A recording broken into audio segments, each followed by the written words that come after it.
Your Royal Highnesses, Mr. Ambassador, Lady Manning, distinguished guests. My name is Chase Rend, and I am proud to serve as the Director of the National Building Museum. On behalf of our Chair, Carolyn Brody, and our Board of Trustees, I welcome all of you to the museum and to this presentation of the Vincent Scully Prize to His Royal Highness, the Prince of Wales. When the United States Congress established the National Building Museum in 1980, it charged us to promote an appreciation of the ways that architecture, engineering, construction, urban planning, and design affect our lives. This all-encompassing mission makes us unique in the museum world. And through exhibitions and education programs, we engage nearly 400,000 visitors each year, along with more than 1 million others through our website. The National Building Museum's Vincent Scully Prize was established in 1999 under the leadership of David Schwartz, a prominent Washington architect and chair of the Scully Prize jury. The prize recognizes exemplary practice, scholarship, and criticism in architecture, landscape architecture, historic preservation, and urban design. Your Royal Highness, we are deeply honored by your presence here today and your acceptance of the Vincent Scully Prize. The prize's namesake, Vincent Scully, is a beloved and esteemed professor at Yale University and now the University of Miami. He has taught generations of architects and urban planners and has influenced countless others through his highly regarded writings. Professor Scully will present the prize to His Royal Highness on behalf of the museum in a few moments. The museum is delighted that 2 former Scully Prize laureates are with us today. In addition to Professor Scully, who was the first prize winner, there is Elizabeth Plater-Zyberk, who, together with her partner, Andres Duany, won the prize in 2003. Ms. Plater-Zyberk is a founding principal of the Miami-based firm Duany Plater-Zyberk and a prominent leader in the new urbanist movement. She also serves as Dean of the University of Miami School of Architecture, where she has taught since 1979. Ladies and gentlemen, please join me in welcoming Ms. Plater-Zyberk to the podium to offer a tribute to His Royal Highness.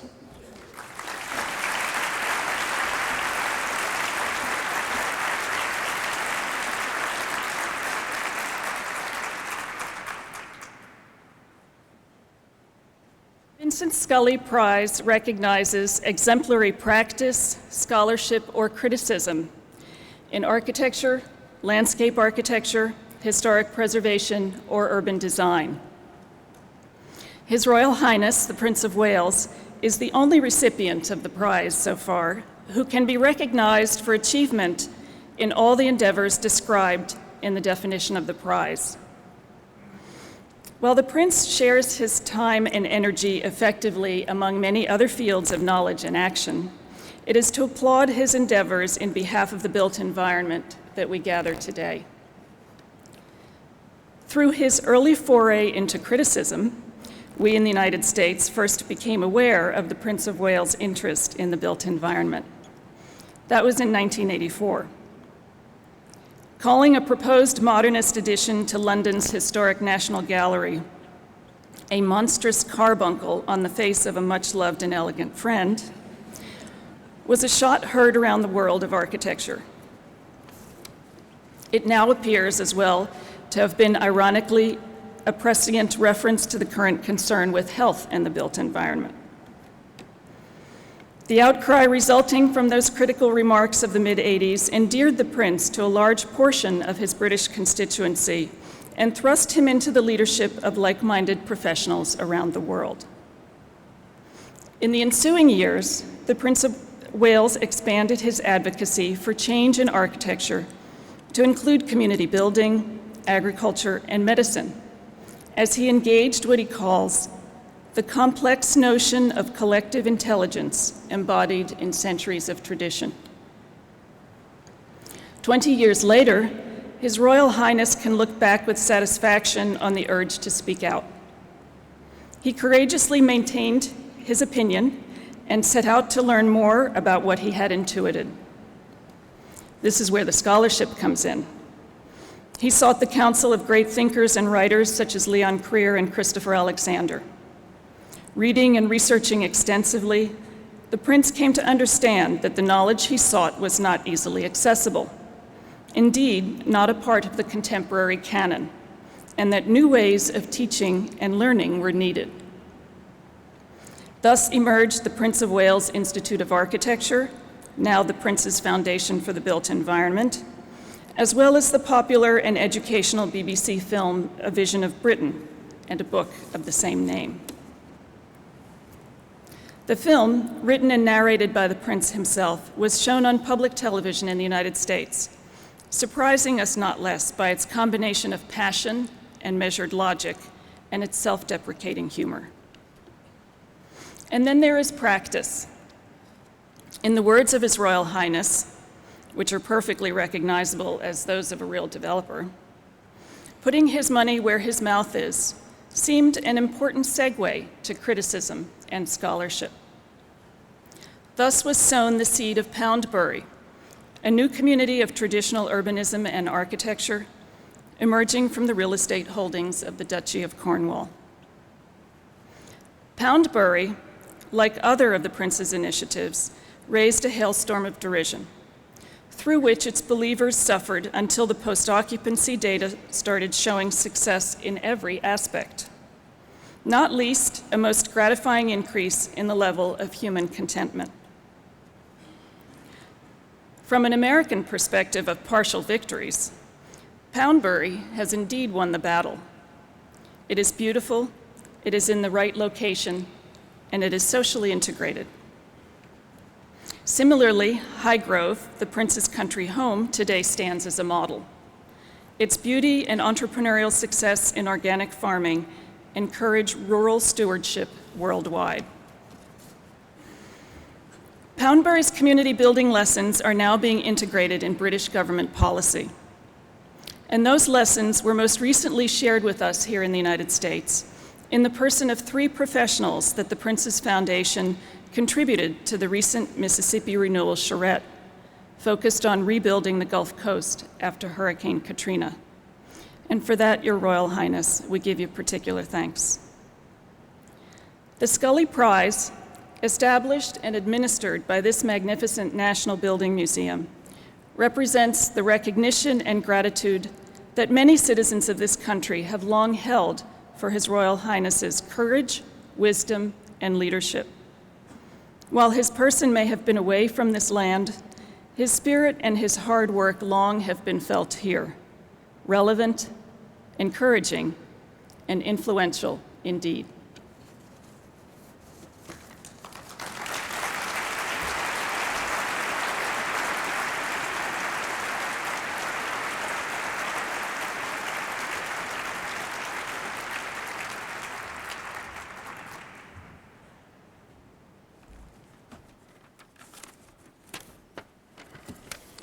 Your Royal Highness, in the face of implacable opposition from some of the most vocal critics in Britain, and at the grave and constant risk of personal unpopularity, you have courageously revived, defended, and sustained the most humane principles of British and American architecture and town planning.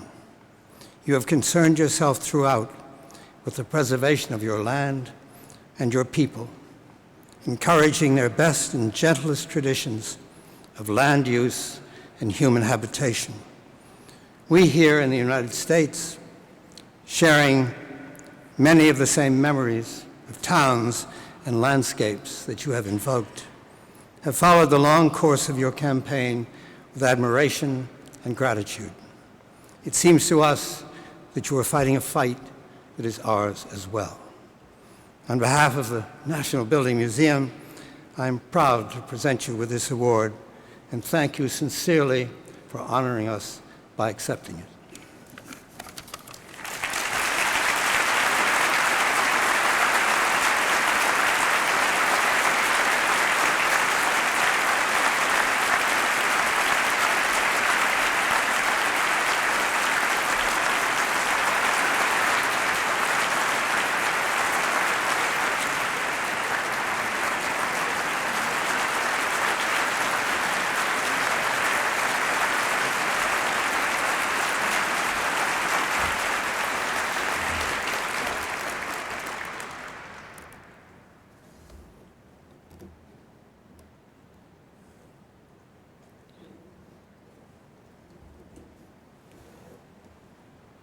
Professor Scully, Dr. Elizabeth Plater-Zyberg, ladies and gentlemen.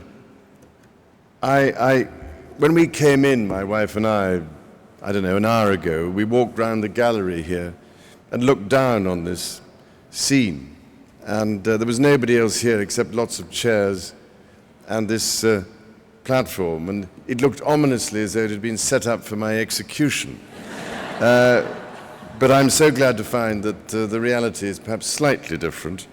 I really am so deeply grateful for the honor you've given me today in adding my name to such a distinguished list of recipients of this award.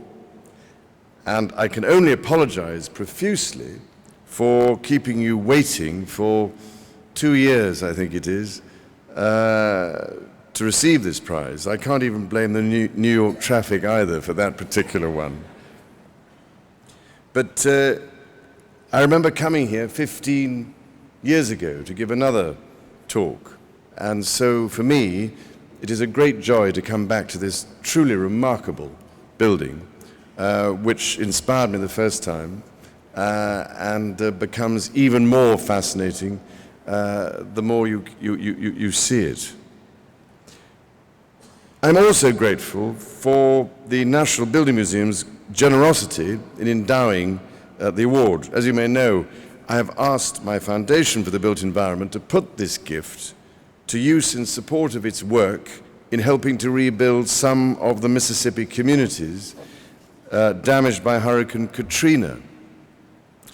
My wife and I were utterly horrified to see the terrible scenes of destruction wrought by the hurricane across New Orleans and the surrounding area.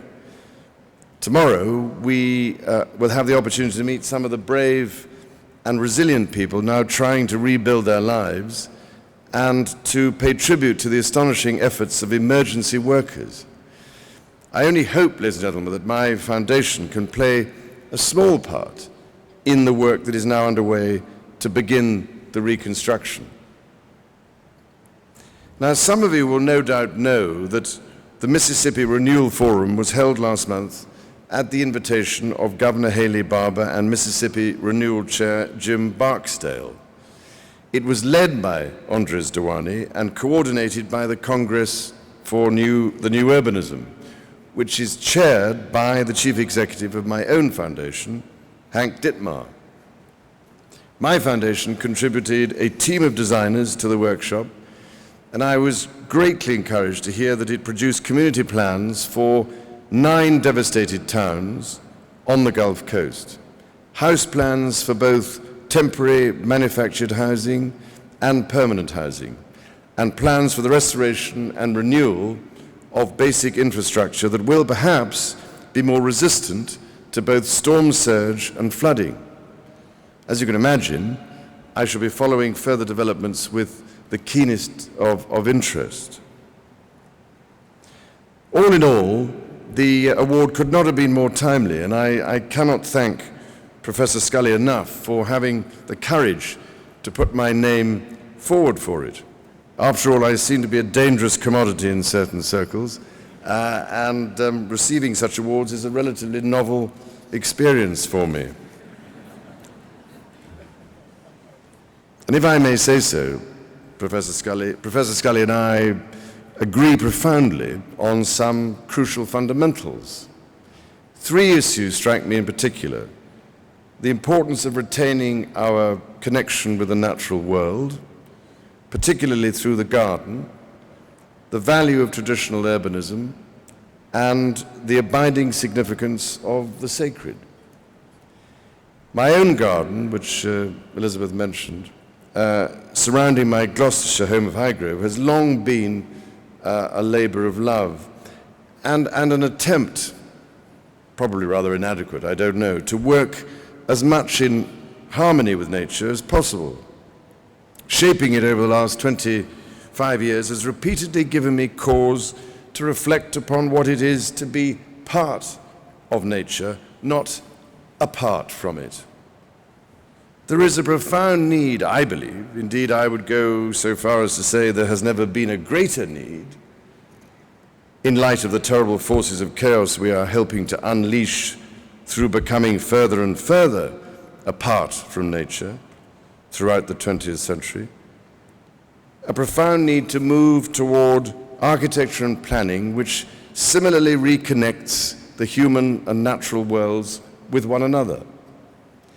There is also a pressing need to take up the great human cultural story once again. In the same way, ladies and gentlemen, that our food and the way it is produced can tell a special story, so our buildings should tell the irresistible story of human character and idiosyncrasy. We have over-industrialized the whole business of food production. We have over-industrialized our whole approach to the built environment. We have removed the soul, surely what the cultural element is all about at the end of the day, and thus lost the balance of things that must lie at the heart of a truly human civilization. Ultimately, as Professor Scully himself has observed, this has to become a collective effort from us all. To this end, my foundation has begun to engage with cutting-edge scientists, those trying better to understand the natural world through what are known as the sciences of complexity. And one of the central issues we've been discussing with them is nature's way of handling large numbers.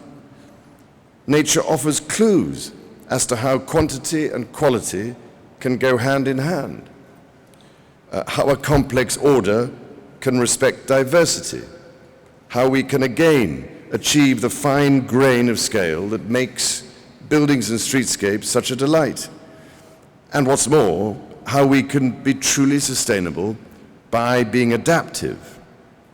It is time, I think, for a new approach informed by such thinking. Professor Scully's open-mindedness and his willingness to evaluate things on their own terms have nowhere been better demonstrated than in his championing of traditional urbanism, something I myself have been trying to do for nearly 20 years now. And look what it's done to me, ladies and gentlemen. When I was first poised, along with Leon Cryer, to undertake the development of a new settlement at Poundbury, on the edge of the town of Dorchester in the south of England, I was hugely encouraged by the achievements of Andres Duany and Elizabeth Plater-Zyberg at Seaside, something I made mention of when I last delivered a speech in this hall 15 years ago. And just as the connection with nature reminds us of matters above and beyond ourselves and of the need for reverence, so the city, rightly conceived, can remind us of both our dependence upon and our responsibility for others, and for the greater good through the simple but denigrated business of good manners, courtesy, and consideration for others. Do you remember the old phrase, do to others as you'd have them do to you? Well, I sought at Poundbury, therefore, to create an example of a mixed-use, pedestrian-orientated community that reflected local character and local tradition.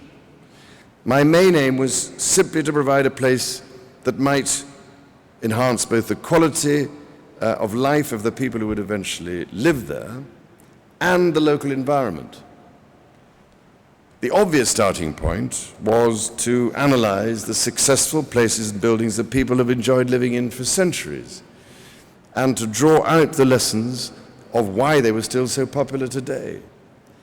And then I wanted to know how these lessons could be developed to make them better suited to contemporary needs.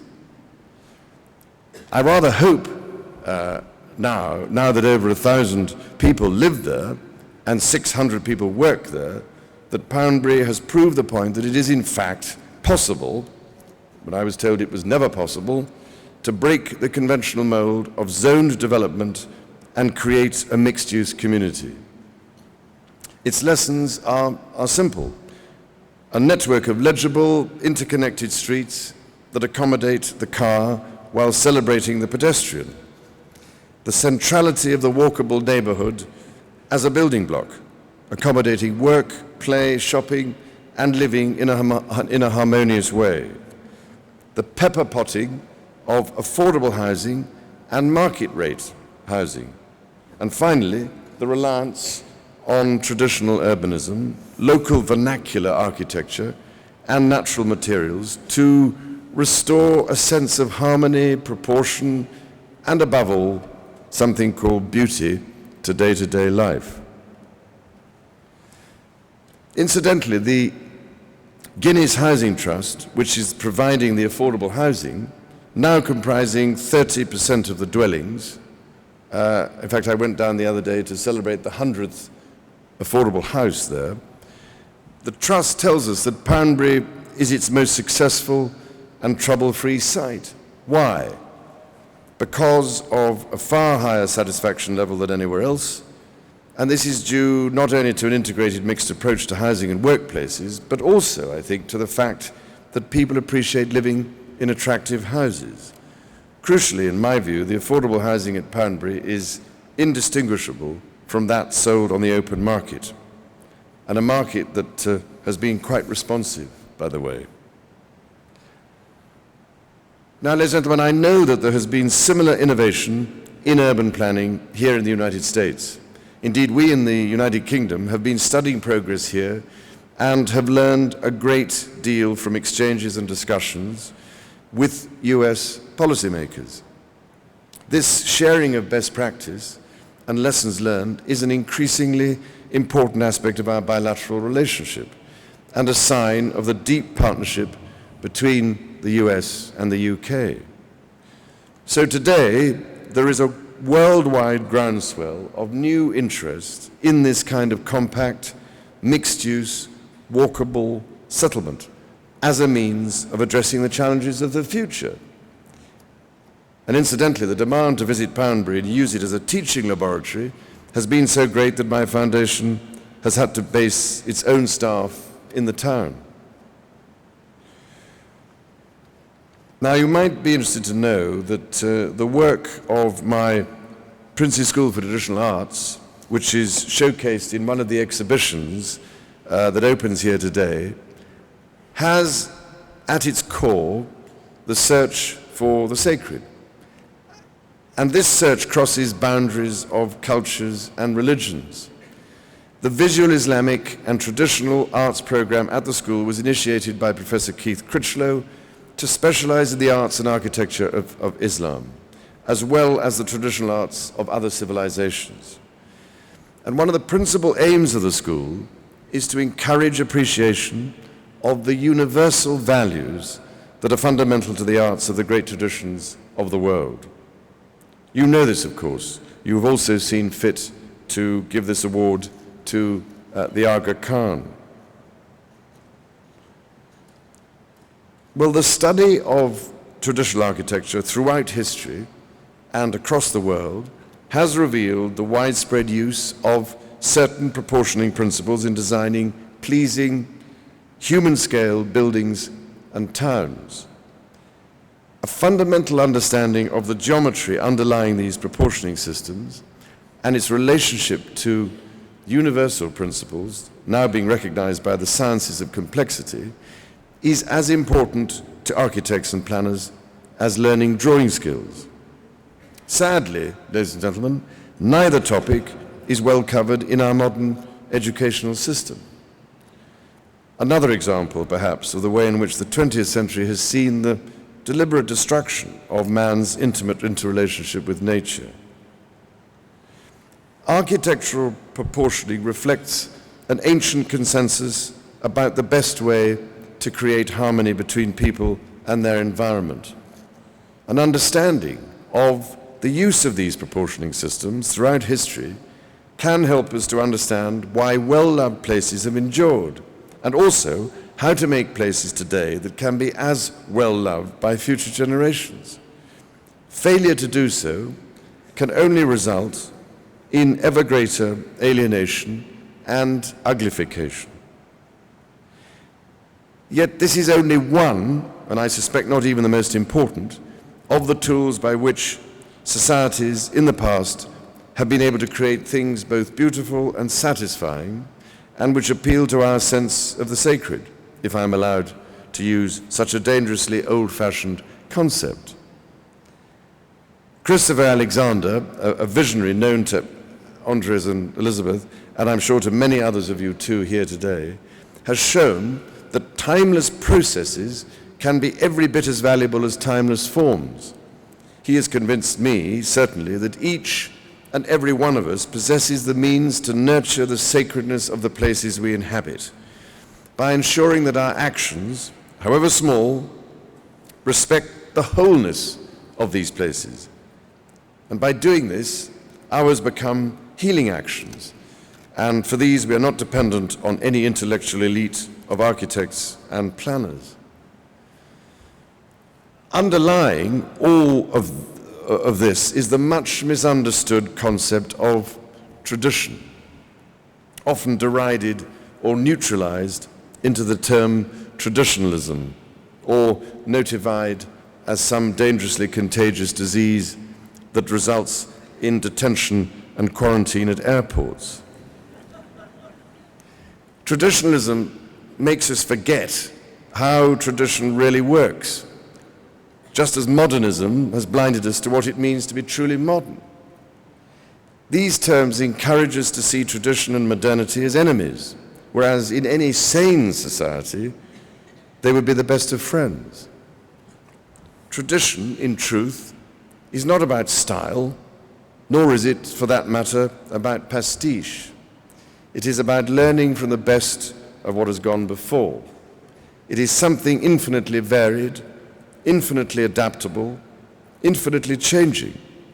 A language, even a dialect, that is based on a coherent grammar, allowing infinite flexibility and creativity within a discipline. And why is it, do you think, ladies and gentlemen, that the contemporary world recoils so violently from anything involving discipline? We are told ceaselessly, and to the point of boredom, that we need constantly to adapt to rapid change. And yet, paradoxically, the only real way in which you can adapt to change is through a discipline. And civilization itself is surely a discipline of its own when you think about it.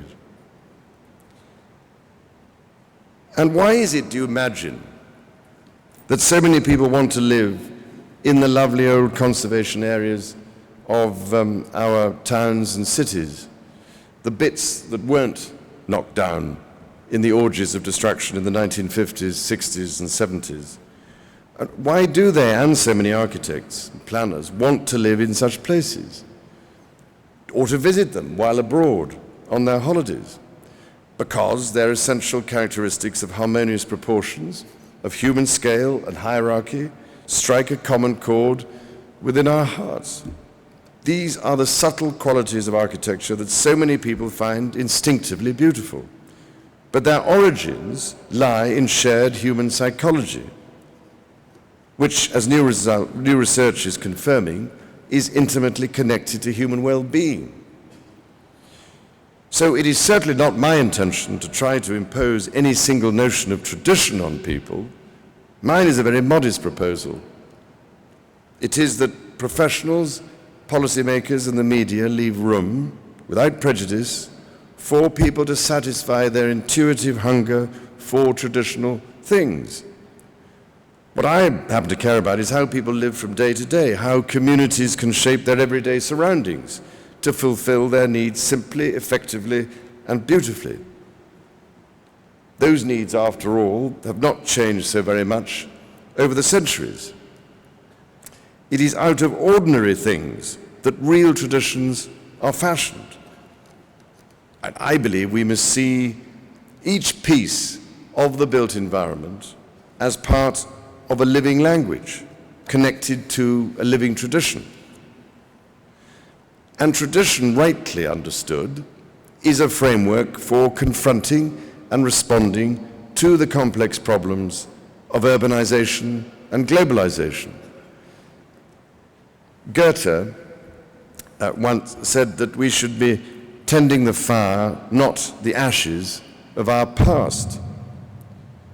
The only fire we seem obliged to tend today is that invisible yet destructive one that drives the internal combustion engine. And incidentally, if you remember, Goethe also said that architecture is frozen music. And there you have it again, proportion and rhythm. And ladies and gentlemen, if we don't keep in time to the music and rhythms of nature, we initiate dissonant oscillations that increasingly lead to chaos and confusion, loss of meaning and disconnectedness. One of the greatest challenges we face today, and you don't need me to remind you of this, I suspect, is that of sustainability.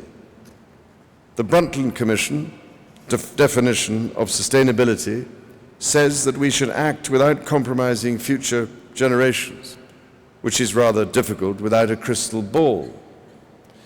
We obviously can't literally look forwards, but we can look back in order to see what we have built around the world that has been proved to adapt well to change and that still functions efficiently. The Royal Society for the Encouragement of Arts, Manufactures and Commerce recently previewed the 2005 State of the Future report, outlining what it considers to be the 15 greatest challenges facing humanity over the next 50 years. First on the list is how sustainable development can be achieved for all. It notes that humanity may have consumed more natural resources since the Second World War than in all of history prior to that time. Next to the proliferation of weapons of mass destruction, unsustainable growth may well be the greatest threat to the future of humanity. Yet without sustainable growth, billions of people will be condemned to poverty and much of civilization will collapse.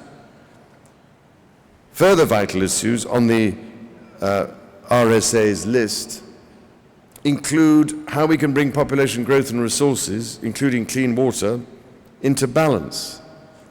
The world's population has grown to 6.5 billion, with more than 4 billion being added since 1950. It may grow another 2.6 billion before beginning to fall according to the United Nations lower forecast. Today's 3.2 billion city dwellers are likely to increase to 6 billion by 2050. Once thought a problem, urbanization, and I should stress here the right kind of urbanization, could now be part of the solution through imaginative, innovative localization. Part of the solution to poverty, ignorance, disease, and malnutrition due to its efficiencies and economies of scale. Now, it was, ladies and gentlemen, I confess, with slight frustration, therefore, that I read the fifth challenge on the list. How could policymaking be made more sensitive to global long-term perspectives, which states that those who guide the world into its future need to adopt a more future-oriented mindset themselves. Unfortunately, the daily complexities of politics leave little time to consider the bigger picture. Corporate stakeholders want quick profits. NGO leaders looking at the longer term often do so only from the perspective of a single issue, and news executives are driven by the need to keep people's attention by emphasizing the drama of the moment. As a result, decision makers feel little pressure to consider global long-term perspectives. Now, you may not be surprised to hear, ladies and gentlemen, that I believe it is only by looking at building for the longer term, building tomorrow's heritage, that the right decisions are likely to be made. From funding mechanisms that allow for patient money to buildings that can easily last for 300 years, we must be sure that we can look at what is actually cheaper over the long term. This is why some new urban projects, my own ventures at Poundbury, and a number of new developments my Foundation for the Built Environment has designed are planning compact, efficient, and beautiful places that are built to stand the test of time. Now, this is not always easy, of course, but there is a growing body of evidence being collected that financial returns can be healthier in the long term, and the people who live in these places, and incidentally those who build them, can be happier as a result of the way these developments are laid out.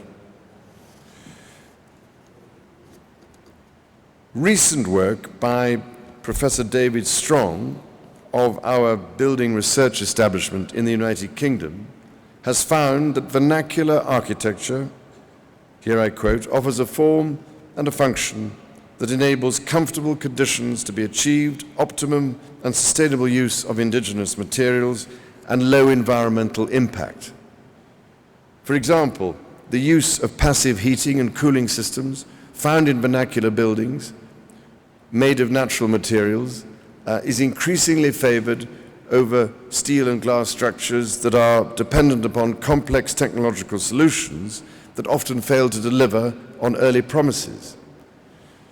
United Kingdom building regulations are set to require a 25% reduction in carbon emissions, and this will largely come through greater use of the thermal properties of natural materials and passive ventilation. For those countries that have enjoyed a wonderful quality of life over the past century, it is surely time to focus on putting our own houses in order to provide the solutions to convince the developing nations, which are rapidly growing in wealth and demanding the same quality of life we have all enjoyed, that more appropriate layouts of settlement ultimately give a better quality of life. To find new solutions for these major global issues, it is essential that we combine a thorough understanding of how past civilizations ordered themselves, using minimal resources, together with new science and technologies, so that we really can have our cake and eat it. Well, ladies and gentlemen, modernism has led us to seek answers in a host of technical fixes. Traditionalism often only pays it lip service. Real traditional thinking has always tried to see the whole picture.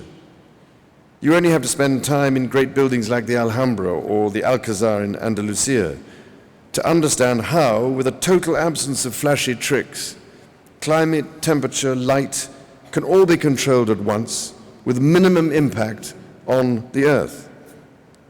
We see in such masterpieces of tradition a comprehension of natural and human systems as complementary and intertwined. New analysis techniques, new scientific knowledge, new technologies offer opportunities to reduce energy use, water consumption, and waste. The development of new techniques and building systems that can be applied within a traditional framework is likely to have a much greater impact than high-tech methods, as most existing buildings are traditional and most consumers seem to prefer traditional architecture. So we must surely be striving to create the kind of versatile and attractive environment that can offer an enduring character and local identity and serve generations through hundreds of years, rather than the 20-year planning cycles of today, which rather tend to lead to a throwaway society and throwaway world. So, ladies and gentlemen, some of you here today may already be aware of the work of my Foundation for the Built Environment. Established in 1999, having grown out of my Institute of Architecture, which was originally formed in 1992, it brought together a number of separate initiatives dedicated to improving the quality of people's lives by teaching and practicing timeless ways of building, and I believe investing in the future.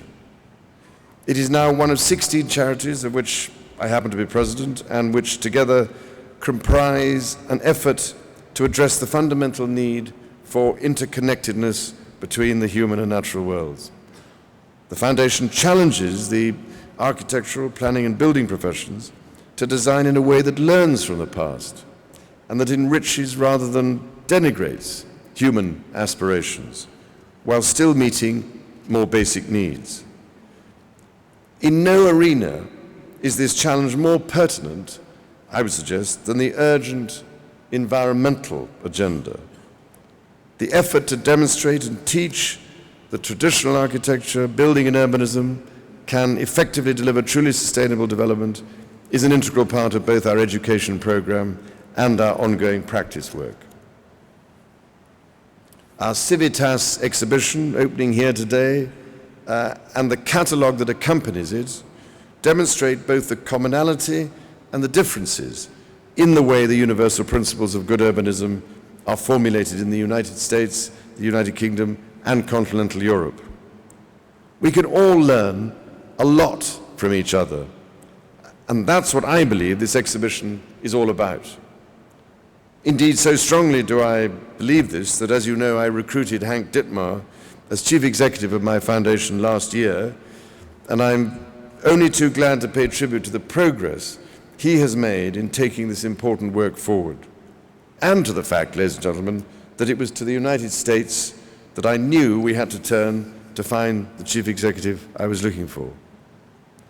I might feel that I should apologize to you for depriving you of him, were it not for the fact that his work so obviously retains a global dimension. So to achieve the delivery of these principles, an essential factor is, if at all possible, to allow those who will live in the community an opportunity to participate in the planning process. With strong leadership, many hands can enrich rather than muddle the design. In the exhibition and catalogue, you will find information about inquiry by design, a process my foundation pioneered in the design of the extension to the English Midlands city of Northampton, and has since applied in many other places, designed to ensure that there is active and constructive community participation. In fact, where this particular technique has been deployed, I think we've gathered evidence to show that in most cases, you can reduce the normal planning time from 2.5 years to 4 or 5 days. The exhibition on the work of the School of Traditional Arts will unveil a collection of works crafted in a school which, so far as we know, is the only one in the world where traditional arts can be practiced at the postgraduate MA and PhD levels. The school believes that just as in traditional societies, art is not a luxury, but a part of everyday life. That traditional art invites the viewer to look at it not only as the personal expression of an individual artist, but also as that particular artist's evocation of a universal principle. Borges wrote of tradition as the knitwork of centuries of adventure.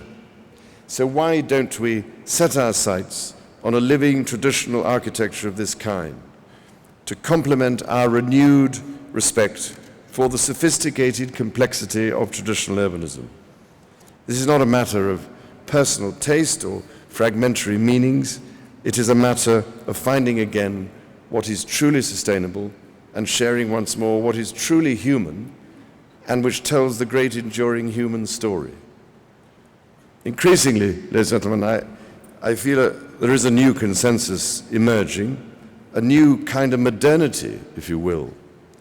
It implies that we can find effective ways of dealing with the big problems of our day, which do not oblige us to bury beneath our abstractions the very things that make life worth living. And it requires we build again the types of places we all know strike a chord in our hearts, however modern we are, places that convey an everlasting human story of meaning and belonging. Ladies and gentlemen, whatever the case, I am most touched to receive the Vincent Scully Award and take the greatest possible pleasure in opening the exhibitions A Building Tradition and Civitas. Thank you.